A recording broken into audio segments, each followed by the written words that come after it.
Olá, meus queridos, a graça e a paz.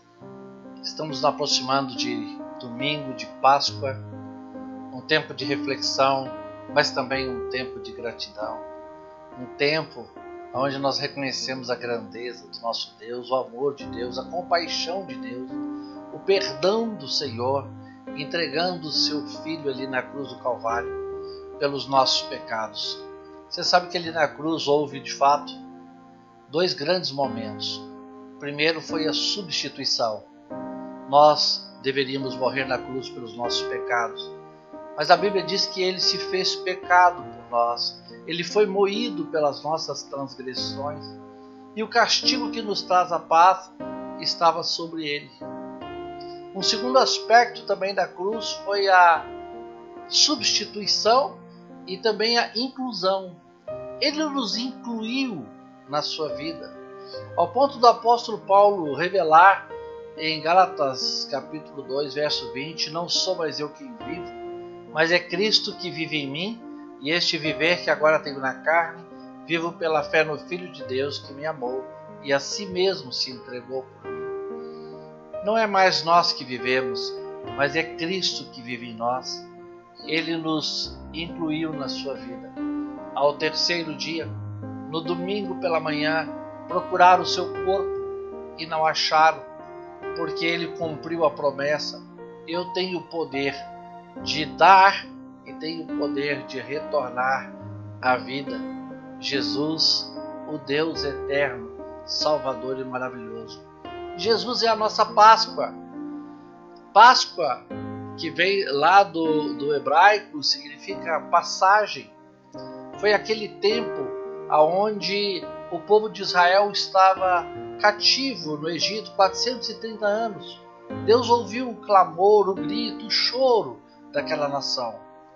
E levantou Moisés, o libertador, falou com ele no meio de uma sarça ardente que pegava fogo, mas não se consumia. E ali, naquele lugar, determinou que aquele homem libertasse o seu povo. Na verdade, Moisés é um tipo de Cristo.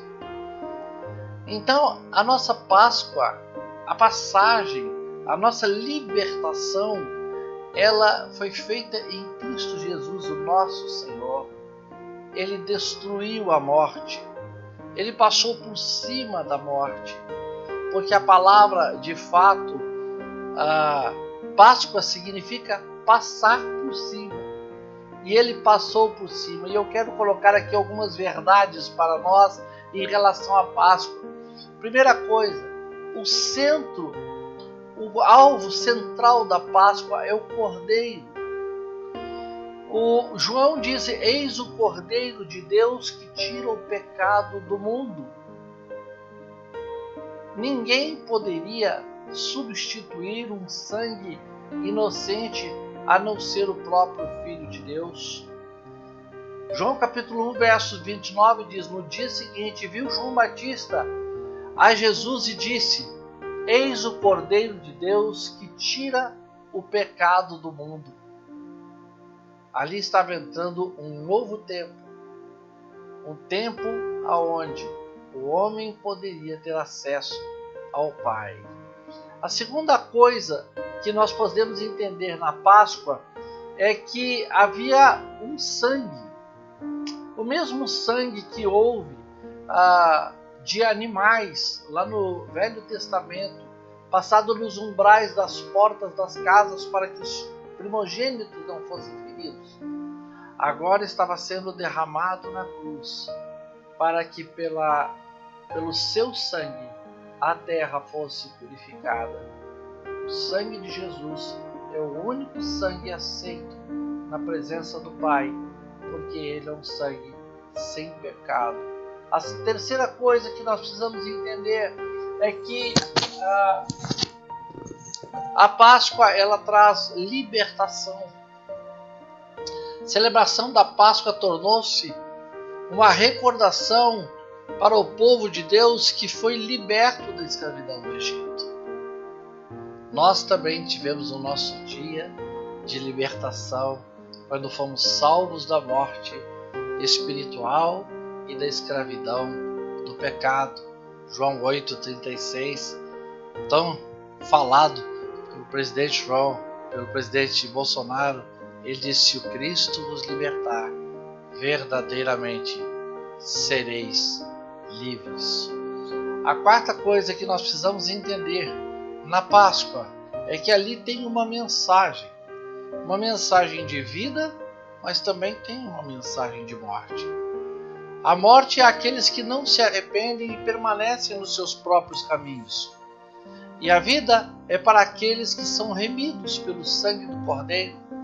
Ele disse: aquele que crê em mim, ainda que morra, viverá. Então nós sabemos que a Páscoa, ela tem duas mensagens. Vamos chamar assim, ela tem uma notícia boa e uma notícia ruim, né? Hoje nós costumamos muito brincar dessa forma, né? Tenho duas notícias para te dar, uma boa e uma ruim. Qual você quer primeiro? Então eu vou te dar a ruim primeiro. Aquele que não crê em Jesus Cristo como o único Filho de Deus, Salvador, suficiente para nos salvar, essa notícia é ruim, a morte eterna. Mas eu tenho a notícia boa. Ele disse: eu vim para que tenham vida e vida em abundância. Aquele que crê em mim, ainda que morra, viverá. Os mortos ressuscitarão, diz Paulo em Tessalonicenses. Não é verdade? Então a mensagem da cruz é uma mensagem de confronto. Mas em quinto lugar, nós vemos que a Páscoa também é um momento de celebração. O povo judaico, eles são festeiros e eles não se esquecem dessas festas. Eles ainda não creem em Cristo Jesus como Cordeiro Pascal, mas nós cremos e devemos levar isso como um memorial.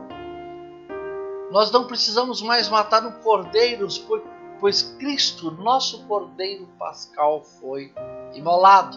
Está escrito lá em 1 Coríntios, no capítulo 5, verso 7. Não precisamos mostrar sangue de um cordeiro e pôr na porta, pois o sangue de Cristo nos salva uma vez por todas. Hebreus capítulo 10, verso 10. Não precisamos comemorar a libertação do Egito, mas nós comemoramos a libertação do império das trevas.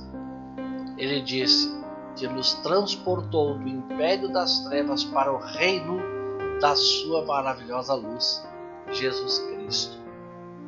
E em sexto lugar, nós precisamos entender que há uma nova Páscoa. A ceia do Senhor, na verdade, ela é sempre um memorial, é uma comemoração, é um relembrar de um sacrifício que foi feito eternamente por nós.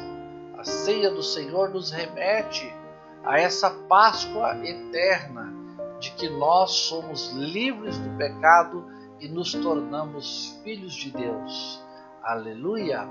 Então nós queremos aqui concluir em 1 Pedro capítulo 1, verso 18 e 21, diz assim: sabendo que não foi mediante coisas corruptíveis, como prata ou ouro, que fostes resgatados do vosso fútil procedimento que vossos pais vos legaram, mas pelo precioso sangue de Jesus, como de cordeiro sem defeito e sem mácula, o sangue de Cristo, conhecido com efeito antes da fundação do mundo, porém manifestado no fim dos tempos por amor de vós, que por meio dele tendes fé em Deus, o qual o ressuscitou dentre os mortos e lhe deu glória, de sorte que a vossa fé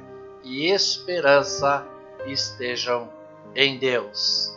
Quero desejar a você uma feliz Páscoa em nome de Jesus.